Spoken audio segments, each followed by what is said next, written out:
దాటేటప్పుడు శివాలయానికి ప్రదక్షిణం చేస్తే ఒక్క మారు చేస్తే చాలు, 3 మార్లు చేస్తే విశేషం.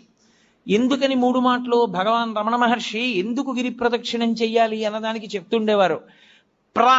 అంటే మీరు ప్రదక్షిణం చెయ్యడానికి కాళ్ళు కదుపుతుంటే మీ పాపములు కాలిపోతాయి. మీరు ఏ కోరికతో అలమటిస్తున్నారో ఆ కోరికలు ఇవ్వబడతాయి. మీరు ఏ కోరిక లేకుండా ప్రదక్షిణం చేస్తుంటే అంటే జన్మ జన్మాంతరములందు చేసిన పాపములు కూడా కాలిపోతాయి.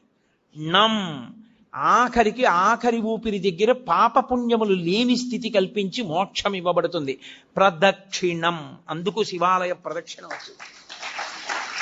నేను కాదు, స్కాందంలోంచి సాక్షాత్ భగవాన్ రమణులు చెప్తుండేవారు కూర్చోబెట్టి ఎందుకు గిరి ప్రదక్షిణం చెయ్యాలో. కాబట్టి ప్రదక్షిణం 3 మార్లు చేస్తారు.